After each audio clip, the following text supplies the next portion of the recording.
Hello, Facebook land. Welcome, welcome, welcome. So I'm trying something a little different to see if I can get it together good enough over here. So let's see if I can read posts, the commentaries while people are joining us. So hello.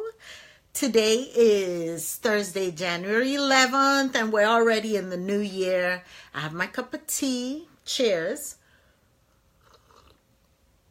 So welcome to this week's Facebook Live video. I hate to put it out there, but I really want to do at least one video a week on a specific leadership muscle, a muscle I want us to build. And so this week we're talking about mindset. So let's recap. 2018 is the year of positive, powerful possibilities in my orbit. Coach Iyabo's World and Leadership Matters, right? And so in looking at that word positive, I'm going to spend some time really digging into that word positive. And if you've been following my posts, you've seen me put a few provocative things out there, like positive is something more than zero. So when you think about it, there's zero in the middle, -2, +2. Positive 2 is +2. But a lot of times what we don't realize we're doing is that we're functioning and operating from -2 and not thinking of what's beyond the zero, right? So I want us to begin to shift and pivot ourselves to be people that are much more in tune with being positive, okay?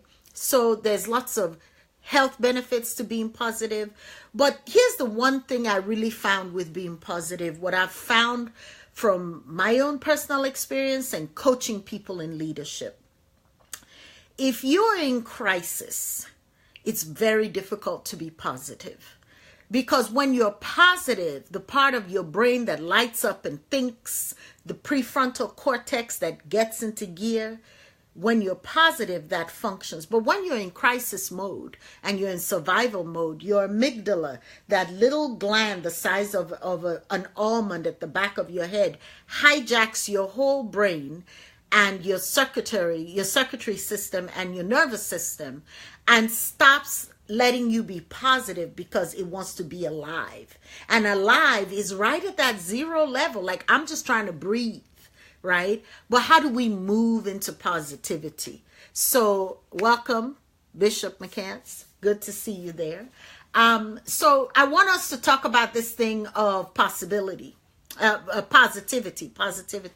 Now, this week, I've posted things on mindset. I know it's weird on the camera. This is the book I want you to have, right? And I believe she has a TED Talk. I can find the link for that. Mindset is the new psychology of success, how we can learn to fulfill our potential. So there's, Carol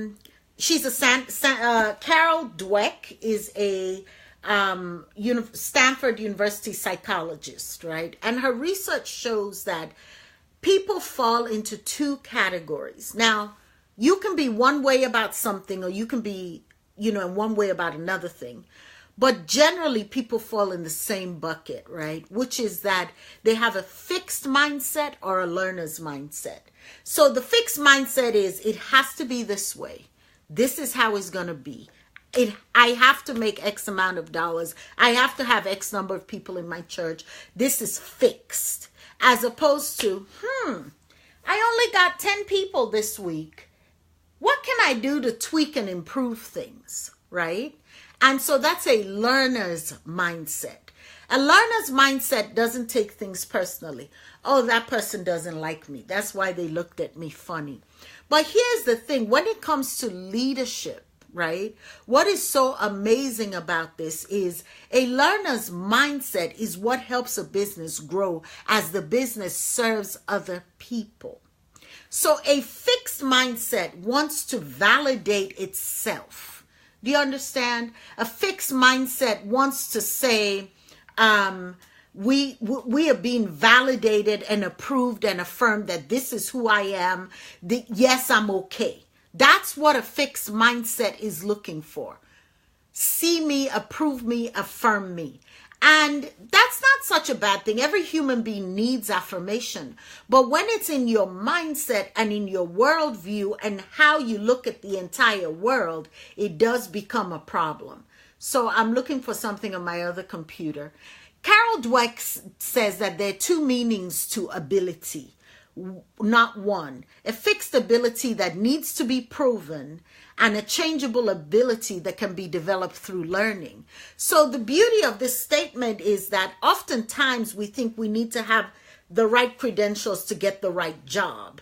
But that's not what you need. What you need is the right attitude to be able to do the job for those folks you're going to be doing the job for. And so I want you to ask yourself, how often and in what scenarios do you embrace a learning mindset? So Carol Dweck also talks about leadership, the leader's mind as a positive thing, and where leadership is, what a growth mindset leader in action looks like.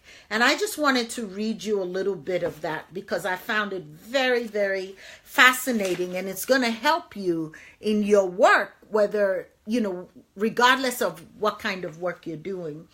When you enter the world of the growth mindset leader, and believe me, I came across this language after I said 2018 was the year of positive, powerful possibilities. When you enter the world of the growth mindset leaders, everything changes. This is on page 125.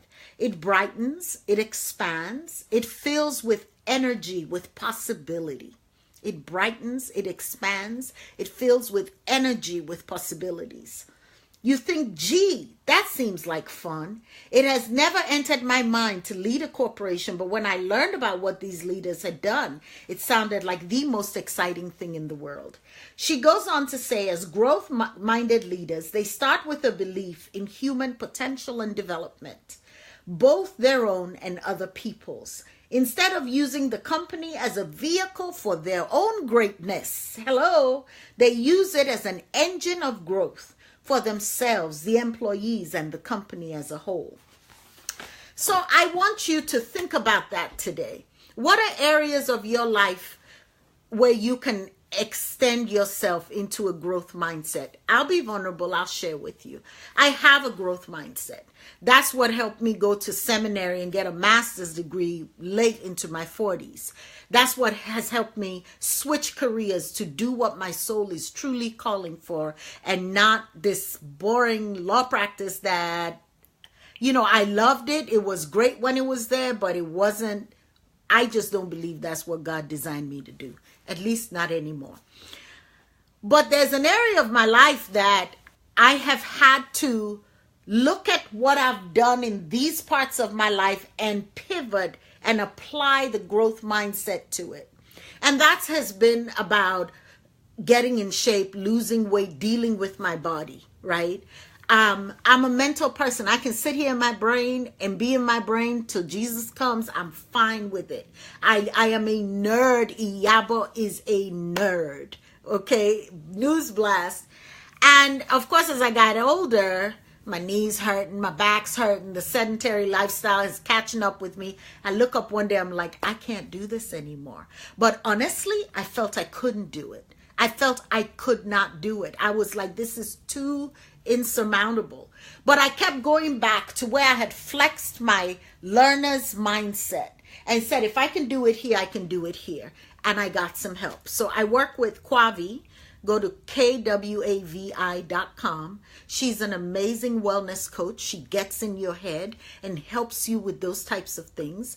And we've been working together for months, and I'm seeing a huge difference. I enjoy going to the gym now. This is really scary, really scary. And that's what I wanted. I wanted the outcome to change, so I had to change the process to that outcome.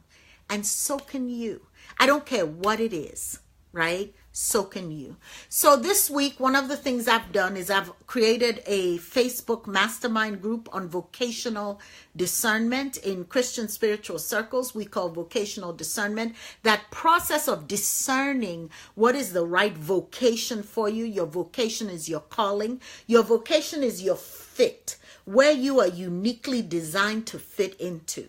Now, there's a timing factor to vocation, where you're designed to fit into now. Not everybody has this one call on their lives. You may be called to be a mom for some time. You may be called to be a dad for some time, and that's your priority. You may be called to preach. Then you may be called to teach. You may be called into corporate stuff. Then, things change and shift. So there's a discernment process. Discernment meaning, how do I read the signs of what's going on?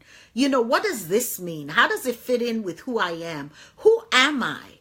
When mothers go through empty nest syndrome, they start to ask themselves, who are they?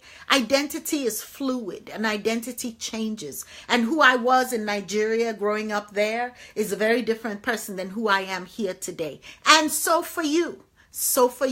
So my question, if you would like to be part of my vocational discernment group, ping me. It's on my Facebook page.